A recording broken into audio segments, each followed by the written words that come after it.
Hello बच्चों, तो आज हम पढ़ने जा रहे हैं मैग्नेटिक प्रॉपर्टीज ऑफ मटेरियल। देखिए, जैसे कि सारे मेटल्स होते हैं वो सारे तो मैग्नेटिक नहीं होते हैं, तो उनकी कुछ कैटेगरी होती है, किस कैटेगरी में लाई करते हैं। तो बेसिकली हमारे पास तीन कैटेगरी होती हैं: डायमैग्नेटिक, पैरामैग्नेटिक, फेरोमैग्नेटिक। ठीक है, तो हम सबसे पहले डायमैग्नेटिक देखने जा रहे हैं। तो डायमैग्नेटिक होता क्या है?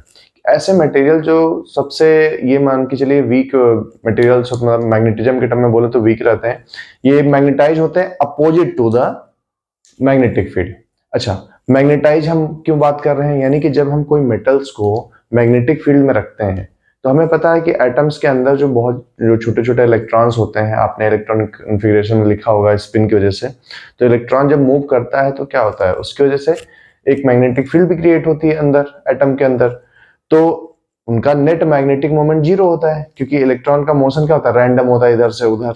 लेकिन जब मैग्नेटिक फील्ड अप्लाई कर देते हैं तो हम एक डायरेक्शन दे देते हैं, यानी उन्हें एक पाथ देते हैं, तो अब जो है उनका जो अंदर का जो मैग्नेटिक फील्ड, वो जो जीरो था वो नॉन जीरो हो जाता है।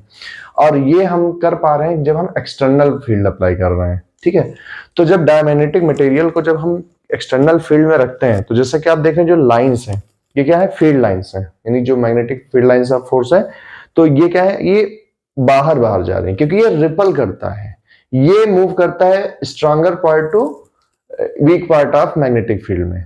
ठीक है, और ये मैग्नेटिक फील्ड लाइंस को क्या कर देता है, रिपल कर देता है। यानी वो मैग्नेटाइज होता तो है लेकिन बहुत कम मैग्नेटाइज होता है, but opposite to the magnetic field होता है, यानी कि हल्का सा मैग्नेटाइज हो जाता है, बट क्या होता है, opposite to the direction of applied field.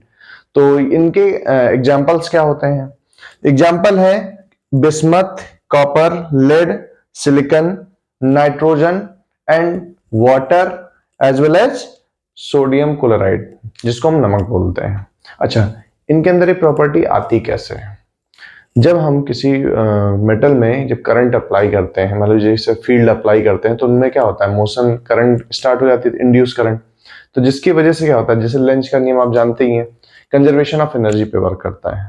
तो उसके अगेंस्ट में अपने आप को ऐसा अलाइन कर लेता है कि जो इसके अंदर की जो फील्ड लाइन मौजूद होती है, वो चूंकि opposite to the magnetic field जो होती है, चूंकि वेक्टर फील्ड क्या होता है, एक वेक्टर फील्ड पर कह रहा हूं, मैग्नेटिक फील्ड एक वेक्टर क्वांटिटी है। तो अगर हम एक का रेफरेंस पॉइंट लेंगे तो जो जिस डायरेक्शन में रेफरेंस पॉइंट है वो पॉजिटिव ले लेंगे, अपोजिट टू द नेगेटिव ले लेते हैं, तो नेट आपका जो फील्ड मिलता है, तो जैसे B1 माइनस B2 करेंगे तो जाहिर सी बात है कुछ कम वैल्यू आएगी। तो आपको पता चलता है कि आपके जो इनसाइड द जो मटेरियल है, मैग्नेटिक फील्ड लाइन है ही नहीं, तो ऐसा पता चलता है वो रिपल करता है। जबकि होता क्या है कि वो opposite to the magnetic field magnetize होता है, जिसके वजह से रिजल्टेंट फील्ड जब लेते हैं तो बहुत कम फील्ड मिलती है। तो इनके ये एग्जांपल्स हो जाते हैं। अब ऐसे ही हम देखने जा रहे हैं पैरामैग्नेटिक के बारे में। तो बच्चों, मेसनर इफेक्ट के बारे में कभी कभार ऐसा सिंगल एक नंबर का क्वेश्चन अगर आपसे पूछ लिया जाता है तो मेसनर इफेक्ट होता क्या है? चूंकि ये डायमैग्नेटिज्म से जुड़ा टर्म है, और डायमैग्नेटिज्म की हम बात करते हैं जब किसी, मान लीजिए किसी डायमैग्नेटिक मटेरियल का हम एक बार ले लेते हैं और उसको मैग्नेटिक फील्ड में रखते हैं, तो क्या करता है, वो सारी फील्ड लाइंस को रिपल कर देता है।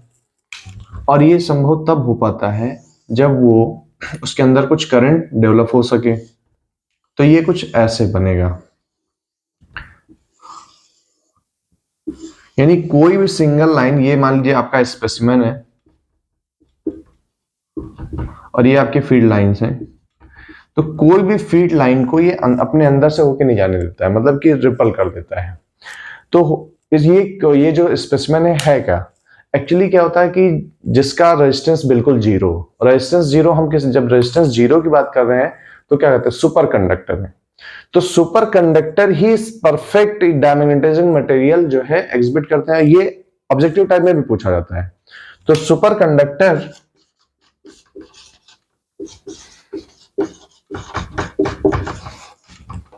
shows perfect diamagnetism।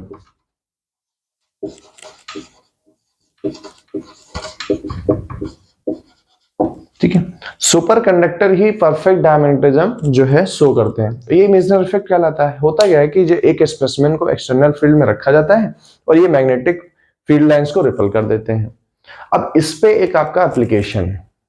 ठीक है, इसका एप्लीकेशन क्या है कि जापान में आपने सुना होगा मैग्नेटिक लेविटेशन ट्रेन में इसका यूज किया जाता है।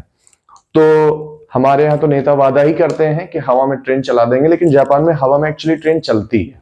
रीजन ये है कि जैसे जब पटरियों पे रेल चल रही होती है, रेल पे जब गाड़ी चलती है तो उनके बीच में कुछ फ्रिक्शन लगता है, तो बहुत सारी पावर चाहिए होती है। बट अगर वो ट्रेन को, अगर हम दो सरफेस के बजाय सरफेस से फ्री में हवा में थोड़ा सा चला दें, हवा मतलब ये नहीं कि आपको आसमान में उड़ाया जाएगा, जमीन से ग्राउंड कनेक्शन ना हो, उस पर रन कराया जाए, तो हमारा फ्रिक्शन क्या हो जाएगा, बहुत कम रिड्यूस हो जाएगा, मतलब बहुत कम हो जाएगा। और क्या होगा, पावर की कम जरूरत पड़ेगी तो स्पीड बढ़ जाएगी। तो हाई स्पीड जो ट्रेन बनाई जाती है उसमें मैग्नेटिक लेविटेशन टेक्नोलॉजी यूज की जाती है। होता क्या है, जैसे कि आप देख पा रहे हैं कि ये सारी फील्ड लाइंस को रिपल कर देता है। ठीक है, सारी फील्ड लाइन को रिपल करेंगे, यानी कि ये जब दो मैग्नेट को हम जब सेम पोल लेके आते हैं तो क्या हुआ, एक दूसरे को चिपकाते नहीं है, वो थोड़ा सा रिपल करते हैं। लेकिन जब हाई मैग्नेट होगा तो आप उसको टच करा भी नहीं पाएंगे, जैसे अभी आप पकड़ रहे हैं और उसको टच करा रहे हैं थोड़ा सा ताकत लगा के, बट लेकिन जब परफेक्ट डायमैग्नेटिक मटेरियल होगा तो वो आप उसको चिपका नहीं सकते हैं। जिसकी वजह से होता क्या है कि जैसे पहिए की जगह वो सुपर कंडक्टर्स लगे होते हैं, तो जब ट्रेन चलनी होती है तो उस पर करंट ऑन किया जाता है और जिसके वजह से इलेक्ट्रोमैग्नेट बना लिया जाता है। तो होता यह है कि रेल से ऊपर 2 से 4 इंच ऊपर हवा में उठ जाती है, फिर ठीक है उनको मैग्नेटिक पल्स के जरिए आगे बढ़ाया जाता है। तो क्या होता है कि फ्रिक्शन रिड्यूस हो जाता है और स्पीड बढ़ जाती है। तो इसका एक बहुत बढ़िया जो है इसका एप्लीकेशन है जो जापान जैसे देशों में इस्तेमाल होता है, वो है मैग्नेटिक लेविटेशन ट्रेन में। तो इसमें अब देखते हैं पैरामैग्नेटिक के बारे में। तो ये एक अनदर कैटेगरी हो जाती है पैरामैग्नेटिज्म में। पैरामैग्नेटिज्म में क्या होता है, ये जो सब्सटेंस को जब मैग्नेटिक फील्ड में रखा जाता है तो ये वीकली मैग्नेटाइज होते हैं, but in the direction of magnetic field, यानी मैग्नेटिक फील्ड के साथ ये मैग्नेटाइज तो होते हैं बट बहुत लाइटली मैग्नेटाइज होते हैं, वीकली मैग्नेटाइज होते हैं। और इनका मोशन क्या होता है, जब एक अनइवन फील्ड में रखा जाता है तो ये वीक सेक्शन ऑफ फील्ड से स्ट्रॉन्ग सेक्शन ऑफ फील्ड की ओर चलते हैं, यानी डायमैग्नेटिज्म के जस्ट अपोजिट है वीक दोनों ही, बट वो अपोजिट है, ये इन द डायरेक्शन ऑफ है। तो इनके अगर हम एग्जांपल्स की बात करें तो जैसे एल्युमिनियम हो गया, सोडियम हो गया, कैल्शियम हो गया और ऑक्सीजन हो गया और कॉपर क्लोराइड हो गया। अच्छा, अब इनमें आती प्रॉपर्टी क्या है, इनके बाई ओन आती है क्योंकि इनके लोन पेयर ऑफ इलेक्ट्रॉन होते हैं। तो जब इनको वैसे इनका जो मोशन होता है वो रैंडम होता है, फिर वो मैग्नेटिक फील्ड जीरो हो जाती है। लेकिन जब इन पे मैग्नेटिक फील्ड में रखा जाता है तो क्या करते हैं, अपने इनके सारे जो डोमेन्स होते हैं वो एक दूसरे से अलाइन कर लेते हैं। तो अब मैग्नेटिक फील्ड नॉन जीरो होती है, बट उतना ज्यादा नहीं जितना होना चाहिए। बट ये पैरामैग्नेटिक मटेरियल जो है वो शो करते हैं पैरामैग्नेटिज्म में। तो इसमें एक क्यूरी लॉ भी होता है। क्यूरी लॉ के अकॉर्डिंग, अगर क्यूरी लॉ की हम बात करें इसमें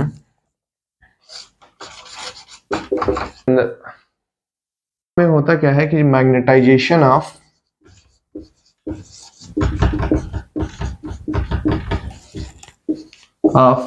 paramagnetic material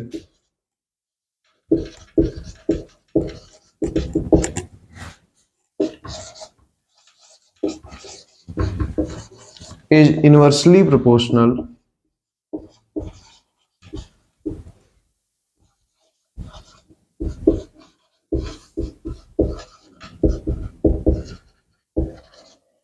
to absolute temperature।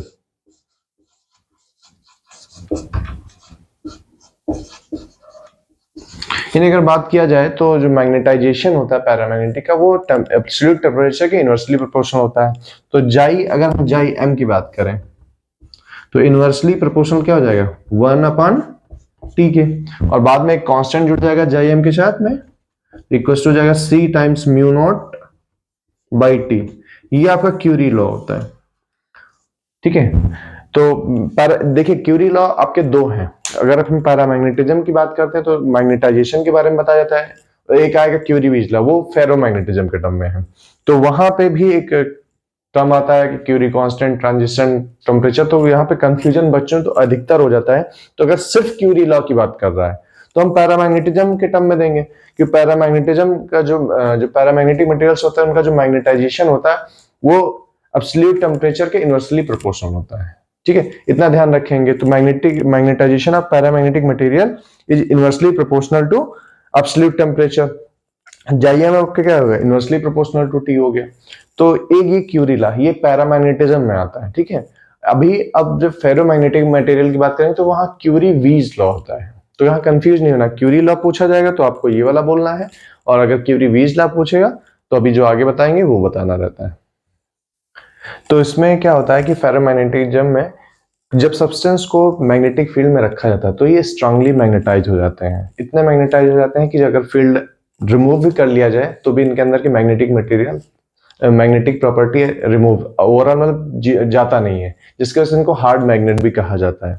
यानी कि जब सब्सटेंस को मैग्नेटिक फील्ड में रखा जाता है तो एकदम प्योर मैग्नेट बन जाते हैं, और जब मैग्नेटिक फील्ड इवन रिमूव भी कर ली जाए देन वो उनके अंदर की मैग्नेटिक प्रॉपर्टी जाती नहीं है, इसलिए उनको हार्ड मैग्नेट भी कहा जाता है। तो जनरली आपसे डेफिनेशन पूछा जाता है और कभी कभी डोमेन का फिगर पूछा जाता है कि डोमेन बता दीजिए इन absence of field and presence of field.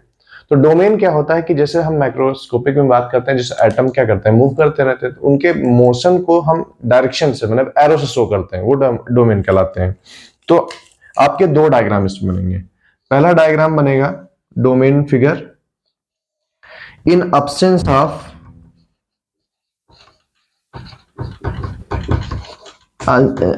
Of magnetic field. तो क्या होगा, कोई इधर है, इधर है, इधर है, इधर है, मतलब रैंडम से कोई भी डायरेक्शन हो सकती है।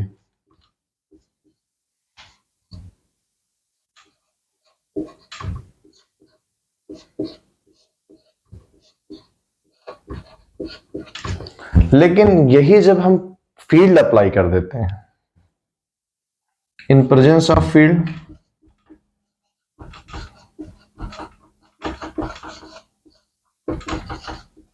तो सारे डोमेन जो होते हैं वो अलाइन कर जाते हैं इन अ कॉमन डायरेक्शन।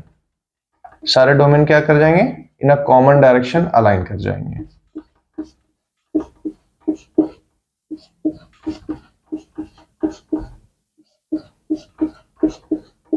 जैसे कि आप देख पा रहे हैं, तो ये अभी क्या था, जब नेचुरली था, जब कोई फील्ड अप्लाई नहीं हुई थी तब का डोमेन फिगर है, और जब फील्ड हमने अप्लाई कर दी तब का आपका ये डोमेन फिगर है। ठीक है, तो ये बहुत ही स्ट्रांगली मैग्नेटाइज होते हैं, और इनको जैसे लैब में जो हम आर्टिफिशियल मैग्नेट्स देखते भी हैं, तो बेसिकली इन्हीं कोबाल्ट, निकेल, आयरन, इन्हीं के जो है अलॉय के ही बनाए जाते हैं, क्योंकि थोड़े थोड़े जैसे इसका आपका कुछ अलग प्रॉपर्टी मिलेगा, आयरन का थोड़ा अलग मिलेगा, निकिल का थोड़ा अलग मिलेगा, गैडोलिनियम का अलग मिलेगा। इनके जब अलॉय बना करके बनाए जाते हैं, जैसा कि हमारा रिक्वायरमेंट है कि इस हिसाब से मैग्नेट चाहिए, उस हिसाब से बहुत स्ट्रॉन्ग मैग्नेट बनाए जाते हैं। तो इसमें अब हमने जैसे कि पहले बताया था, इसमें क्यूरी-वीज लॉ आता है।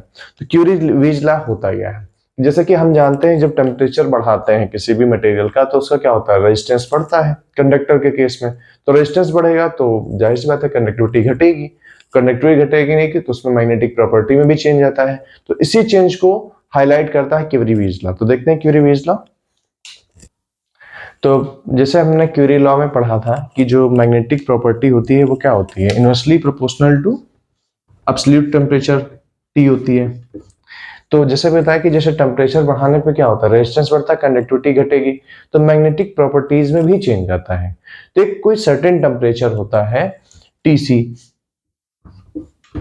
जहां पे क्या होता है कि ferromagnetic material as a paramagnetic behave करने लगता है, क्योंकि पैरामैग्नेटिक थोड़ा स्ट्रांग बिहेवियर होता है मैग्नेटिज्म का। तो अगर उसकी अगर प्रॉपर्टीज कम होगी तो फेरोमैग्नेटिक से सबसे कम मैग्नेटिक कौन होता है, पैरामैग्नेटिक। सबसे वृद्धि मैग्नेट आपका डायमैग्नेटिक हो गया, अगर उस मैग्नेटिज्म टर्म की बात कर रहे हैं। तो अगर हम जाई की बात कर रहे हैं तो एक ट्रांजिशन टेम्परेचर होता है जिस पॉइंट पे क्या होता है कि वो मैग्नेटिक प्रॉपर्टी चेंज कर लेता है फेरोमैग्नेटिक से पैरामैग्नेटिक में, तो उसको हम बोलते हैं क्यूरी टेम्परेचर या ट्रांजिशन टेम्परेचर बोलते हैं। ट्रांजिशन टेम्परेचर या फिर क्यूरी टेम्परेचर भी कहा जाता है इसको। और अगर इक्वलिटी का साइन प्रोपोर्शनलिटी का साइन हटेगा तो इक्वलिटी का साइन आ जाएगा, तो Jm equals to C upon T minus Tc, जहां पे C क्या है, कांस्टेंट है, क्यूरी कांस्टेंट बोला जाता है इसको।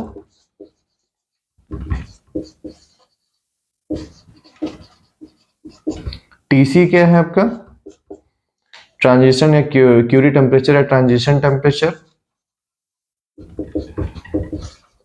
अब जैसे कि नाम ट्रांजिशन टेम्परेचर है, तो टेम्परेचर क्या होता है, फेरोमैग्नेटिक मटेरियल क्या होता है?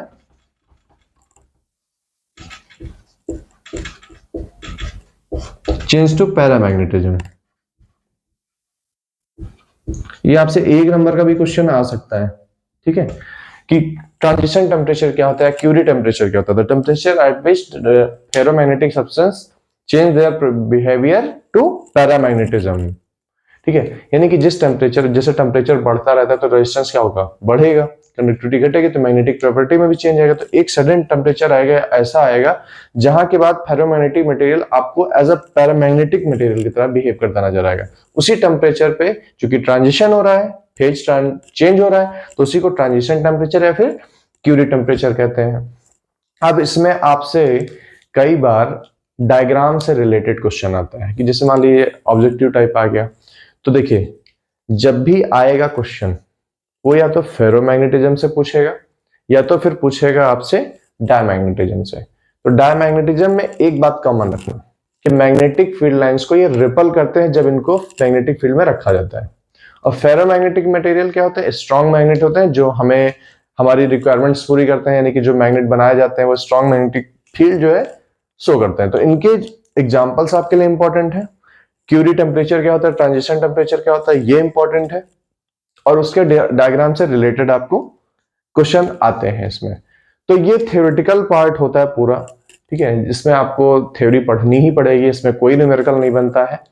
और कई बार आपसे बस आपकी प्रॉपर्टीज के कुछ कांस्टेंट की वैल्यू पूछ लिया जाता है, तो हम आपको एक टेबल दे रहे हैं, उसमें जो है कांस्टेंट की वैल्यू कि जैसे मान लीजिए ससेप्टिबिलिटी हो गया, किसके लिए पॉजिटिव है, किसके लिए नेगेटिव है, किसके लिए क्या वैल्यू है, और मैग्नेटिक परमेबिलिटी। तो पहले टेबल बना लेते हैं। कुछ कांस्टेंट हैं जिससे आपका जनरली आपके एमसीक्यूज क्वेश्चन बनते हैं, आपके केस स्टडी में क्वेश्चन भी पूछा जा सकता है और एमसीक्यू बनते हैं। तो मैं तो इसको इंपॉर्टेंट मार्क करूंगा। देखिए होता क्या है, जब मैग्नेटिक ससेप्टिबिलिटी की बात करते हैं तो देखिए नेगेटिव पे ध्यान दीजिएगा, सिर्फ और सिर्फ नेगेटिव आपको डायमैग्नेटिक के केस में मिलेगा। फेरोमैग्नेटिक मैग्नेटम में कुछ भी आप देखेंगे तो लार्जर नंबर में, एक से ज्यादा ही होगा। यानी कि अगर आप मैग्नेटिक ससेप्टिबिलिटी की बात करें वो भी हायर है, मच मच हायर देन 1 है। रिलेटिव परमेबिलिटी की बात करें वो भी 1 से काफी ज्यादा आएगा, और परमेबिलिटी ऑफ फ्री स्पेस से भी काफी ज्यादा उनकी मैग्नेटिक परमेबिलिटी होती है। तो ये चीज ध्यान देंगे। तो फेरोमैग्नेटिक के लिए तो आपको इजी है, 1 से ज्यादा बड़ा नंबर दिख रहा है किसी भी चीज में, वो यानी वो फेरोमैग्नेटिक मटेरियल होगा। पैरामैग्नेटिक के केस में क्या है, आप ये नहीं डिसाइड करते कि नंबर आस ही पास मिलेगा, ठीक है। ये ई आपका परमिटिविटी नहीं है बेटा, यहाँ पे जो एप्सिलॉन लिखा हुआ है तो ये परमिटिविटी नहीं है, एक स्मॉल पॉजिटिव नंबर है। क्या है, स्मॉल पॉजिटिव नंबर है।